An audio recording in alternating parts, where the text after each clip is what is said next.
اسلام جو ہے نا، اسلام وہ پابندیاں لگاتا ہے، بہت ساری پابندیاں، اور اسلام کے علاوہ جو مذاہب ہیں وہ پابندیاں اٹھاتے ہیں، محدود پابندیاں لگاتے ہیں کہ جس سے نظام عالم خراب نہ ہو جائے، بس اس سے زیادہ پابندیاں نہیں ہیں ان کے۔ وجہ کیا ہے کہ دیکھو بھائی، یہ جو لوگ کہتے ہیں نا کہ یار یہ اسلام کیوں لگا رہے پابندیاں، کیوں اتنی وہ جو ہے نا راہ میں رکاوٹیں کھڑا کر رہے ہیں، تو دیکھو بنیادی جو اختلاف ہے نا ہمارا غیر مسلموں سے، جو بنیادی اختلاف ہے اس کو سمجھنے کی کوشش کرو تو یہ پابندیاں سمجھ میں آ جائیں گی۔ وہ اس کو ہم سمجھنے کی کوشش نہیں کرتے۔ وہ یہ کہتے ہیں، دنیا یہ کہتی ہے کہ ہمیں اللہ نے کسی مقصد کے لیے پیدا نہیں کیا، یہی حیات ہے، یہی زندگی ہے بس، اور اگر آخرت میں بدلہ ملے گا بھی تو وہ بھی اسی وجہ سے ملے گا کہ ہم نے دنیا میں جس کو جتنا خوش کیا، ورنہ تو وہ بھی کہتے ہیں اس کا بھی بدلہ نہیں ہے۔ اور اسلام کیا کہتا ہے کہ یہ دنیا اصل، بولو بھائی، نہیں ہے۔ یہ اگر اصل ہوتی تو مرتے نہیں پھر اس میں۔ اور بھائی آپ کا ایک ذاتی مکان ہے، وہ اصل ہوتا ہے، اور ایک آپ کہیں جاب کرنے کے لیے گئے ہوئے، وہ اصل نہیں ہے۔ پتہ کیسے چلتا ہے کہ یہ ذاتی مکان ہے، اس میں جب تک زندگی ہے رہو گے، اور وہ ہے جاب، وہ جو ریٹائر ہوگے تو وہاں سے نکل جاؤ گے۔ اب آپ نے اب گھر کی طرف توجہ دی نہیں اور وہیں آفس کو گھر بنا کے بیٹھ گئے، اسی آفس میں انویسٹمنٹ کر رہے ہیں آپ، کروڑوں روپے کا فرنیچر لا کے ڈال دیا خام خواہ میں آفس میں۔ او بھائی یہاں تو کما رہے ہو تو فرنیچر کہاں ڈالنا چاہیے؟ بہت مشکل ہے، آپ پولیس لے کر آئے اگلی دفعہ۔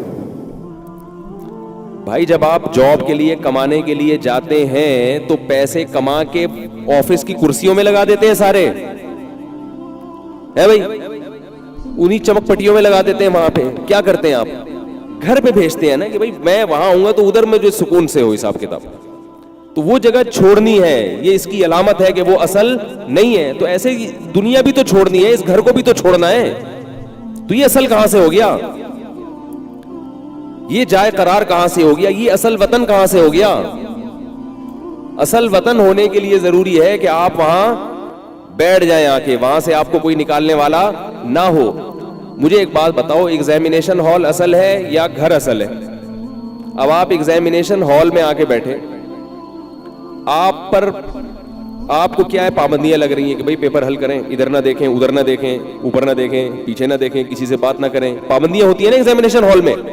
لیکن آپ کی بنیادی ضرورتوں کو بھی پورا کیا جاتا ہے ساتھ ساتھ، پانی چاہیے آپ کو، اور کوئی بھی بنیاد، پنکھا نہیں چل رہا، پنکھا ہوگا تو چلے گا۔ کراچی میں تو جب ہم کر رہے تھے تو اس وقت تو کوئی پنکھا ونکھا تھا ہی نہیں، اب شاید پنکھے ونکھے آ گئے ہوں۔ تو کچھ بھی بہرحال جتنا وہ بیچارے کر سکتے ہیں اتنا تو کرتے ہیں نا آپ کے لیے۔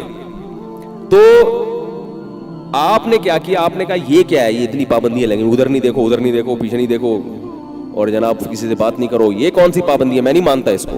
تو آپ سے کہیں گے کہ بھائی یہ ایگزامینیشن ہال ہے، یہ رہنے کی جگہ، یہ آپ کی نانی کا گھر، یہی کہتے ہیں نا تمہاری نانی کا گھر نہیں ہے، کہتے ہیں نا یہ آپ کی نانی کا گھر، اور یہ بھی کہتے ہیں یہاں شادی میں آئے ہوئے ہو کیا؟ سنا ہوگا یہ ہے بھائی، شادی میں آیا ہوا ہے کیا تو تیری ساری ضرورتیں یہاں پوری کریں، دعوت پہ بلایا ہوا ہے آپ کو، یہاں ولیمے پہ بلایا ہوا ہے کسی نے، تو نکلو یہاں سے۔ تو میں اپنے بچوں کو یہ بات کہتا ہوں، بعض سردیوں میں اگر کبھی پنکھا کی ضرورت نہیں ہوتی نا، چھوڑے ابھی پھر بات سے بات نکل جاتی ہے، تو یہ شادی میں آئے ہوئے، یہ کراچی کی زبان ہے، یہ یورپ والے نہیں سمجھیں گے۔ میں نے ایک دفعہ تھائی لینڈ میں بیان تھا نا، تو میں نے ایک کراچی کے محاورے میں ایک مثال دی بڑی زبردست، ایک آدمی کو ہنسی آئی، باقی سب چپ بیٹھے ہوئے، تو میں سمجھ گیا یہ کراچی کا ہے۔ میں نے کہا کہ آپ کہاں سے؟ کہتے ہیں میں کراچی کا۔ میں نے کہا اس لیے آپ ہماری زبان سمجھ رہے ہو، باقیوں کو پتہ ہی نہیں ہم نے کیا کہا۔ تو حالانکہ وہ اردو سب جانتے تھے۔ تو اب کیا مسئلہ ہے کہ دیکھو ایگزامینیشن ہال میں بیٹھے ہوئے ہیں، دائیں بائیں اتنی دیکھنے دے رہے آپ کو، تو وہ آپ کو کیا کہے گا؟ یہ تمہاری نانی کا گھر نہیں ہے، یہ تمہاری دادی کا گھر نہیں ہے۔ اب وہ جواب میں کہتا ہے کہ نہیں یہ تو میرا ذاتی گھر ہے، یہ تو میں یہاں جو مرضی کروں گا، تو وہ آپ سے کہیں گے بھائی 3 گھنٹے کا ٹائم ہے، اس کے بعد تمہیں یہاں سے نکال دیا جائے۔ اگر یہ تمہارا نانی کا گھر ہوتا یا تمہارے ابا کا گھر ہوتا یا تمہیں وراثت میں ملا ہوتا تو تمہیں یہاں سے نکالا نہیں جاتا۔ تو یہ بہت بڑی دلیل ہے کہ یہ اصل نہیں ہے، ہم اس کو اصل سمجھ رہے ہیں، اس لیے ہم چاہ رہے ہیں کہ سارے مزے جتنے بھی اٹھا سکتے ہیں اس دنیا میں اٹھا لیں۔